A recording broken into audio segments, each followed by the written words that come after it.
Now, why African-American owned businesses are still a rarity in many neighborhoods, including minority communities. NewsHour economics correspondent Paul Solman has been exploring that question, part of his ongoing reporting, Making Sense of Financial News. Maggie Anderson, her two daughters, her husband John.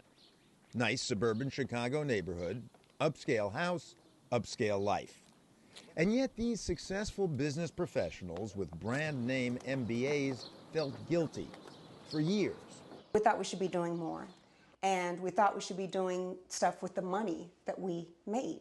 Things like what? Make sure that whatever we do, it was with a black company, a black family company, buy a product made from a black company, use black professionals, shop in black communities.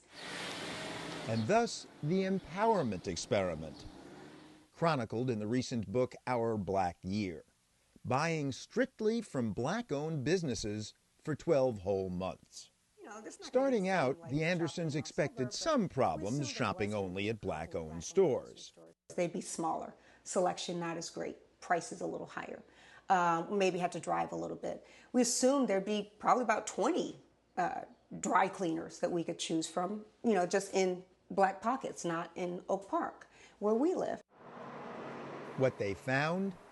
One black-owned dry cleaner in all of the Chicago area. Hey, how you doing, Maggie? About 2.5 miles from home, in a mostly African-American West Side neighborhood.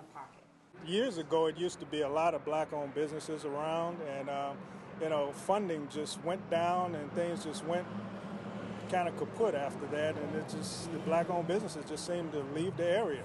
So how did you survive? I've been in this location for about 4 years, and before then, my uncle owned this place for 20 years.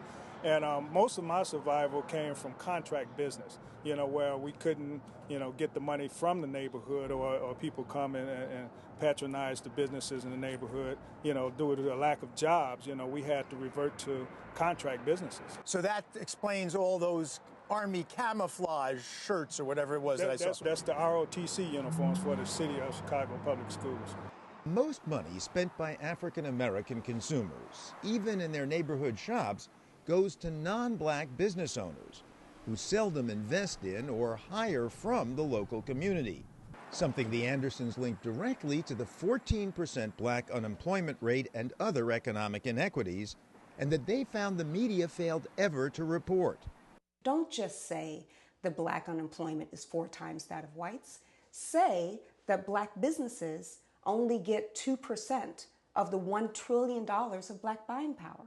And then say that black businesses are the greatest private employer of black people. Then you might be able to say, wow, if there were more support of black businesses, if maybe a little more of that $1 trillion got to those businesses, unemployment wouldn't be so high.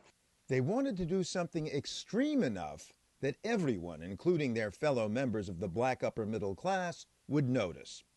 Most folks like us think that we are giving back to the community by living well. We're stereotype negators. Is that true, that middle class black folk think that just being middle class or upper middle class is enough? I do think that is a prevailing sentiment. There's almost a pride, for lack of a better word, in being able to kind of disassociate yourself in the African American community from the lower economic echelons in the community. It's not a lack of caring. It's not that we don't care about what's going on in the communities that we've, for the most part, left. It's that we don't see a target anymore. There's nothing to go after. So that was really the point of the experiment. Oh, perfect. Total was $12. By month 3, the Andersons had found their dry cleaner and a black-owned grocery store and a black-owned gas station 40 miles away, all located in largely black neighborhoods. We found a cool way to get gas. We would send that gas station our money, and the gas station owner would send us a gift card, and he was part of the BP franchise. So we got gas, food, and a dry cleaner.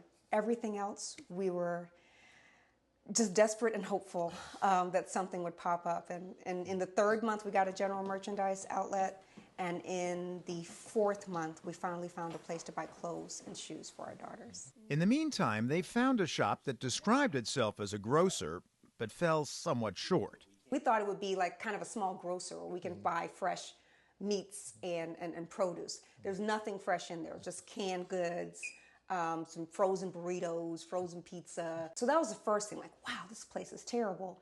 And the people who live in this community have to put up with it. Eventually, the Andersons found an actual full-service black-owned grocery store. And there used to be lots of black grocers in America. Thousands nationally, yes. And now? In January of 2009, there was one black grocer in the entire state of Illinois. One, that was it. The Andersons enlisted John's alma mater, the Kellogg Business School, to survey the whole country. We used to have 6,400 in the 1930s. We had 19 full-service grocery stores at the turn of the century. Now, those researchers at Kellogg who helped us with our study, they could only find evidence of three black-owned full-service grocery stores in all the United States of America. So what happened to all those black-owned businesses?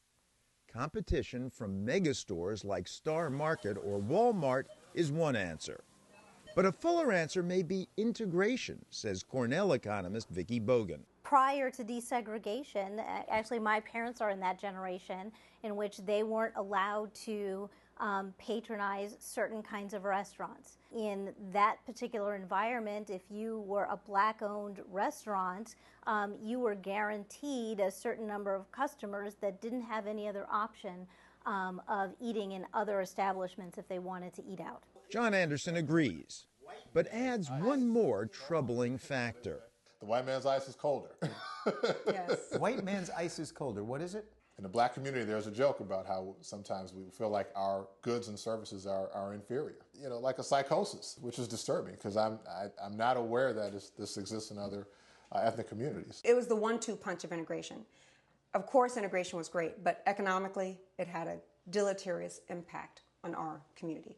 The first punch was we were so happy to have the opportunity to shop at Woolworth and Sears that we felt like we was sticking it to somebody by going there. Hey, I'm going to spend all my money with you and show you that my money is just as green. Then the second punch was that those retailers started recruiting my husband and me. So when I'm coming up in the 70s, the big goal of any mama, any big mama, is for her daughter or her son to get a good job at a big white company. So our would-be entrepreneurs, our talented 10th, as we call them in our community, we flocked to corporate America. And they got all our money, and they got all our talent. If there isn't much disagreement over why the black community lost its retail jobs, there's plenty over what to do about it. Cornell's Bogan makes 2 points. First, the key need is for more capital to be generated by and invested in the black community. Just on a day-to-day basis, black businesses generally don't have the same access to capital, financial capital, even human capital, that other types of businesses do. But the second point is that buying black won't make much of a difference, even if you do find black retailers, says Professor Bogan.